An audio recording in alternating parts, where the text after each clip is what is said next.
Greetings everybody. For a lot of you this may be a very boring video, but some of you may be interested in this sort of thing, so I'm just gonna kind of talk through this. So this is about my 2012 S350 Bluetec.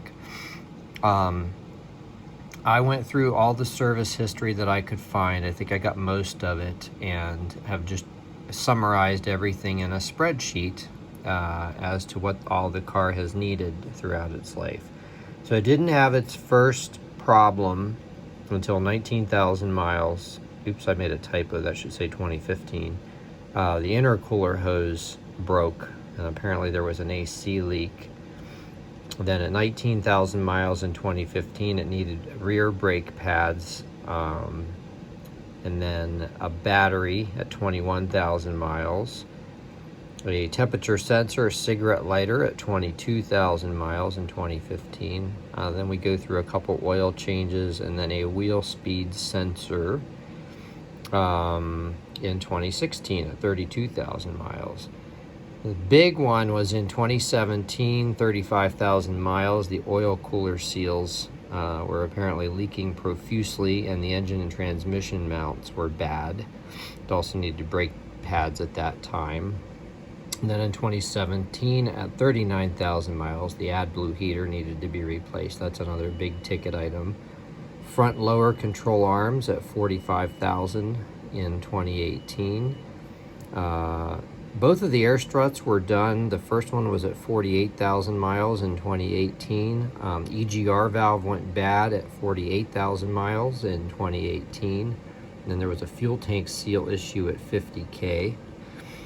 And then coolant temp sensor and aux battery in 2019 at 56K. Then the left front strut. I think those two might be the same repair. One was just the warranty receipt. Then engine and transmission mounts again, so they may be due, but we'll see. Then another big ticket item, they had the seat pump and pneumatic airbags that make the seats hug you and stuff done at 62K in 2019.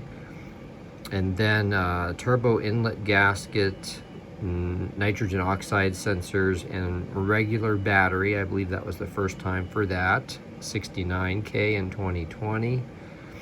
And then EGR cooler bypass valve and coolant thermostat at 81K in 2020. A vacuum line cracked at 82K in 2021. The engine belts, tensioner, and pulleys, that happened because I think one of the pulleys seized or something, so they replaced all of that. I've not actually heard of that happening. Then at 88,000 miles, that was a major service. They also did the AEM, all the emissions extended warranty stuff,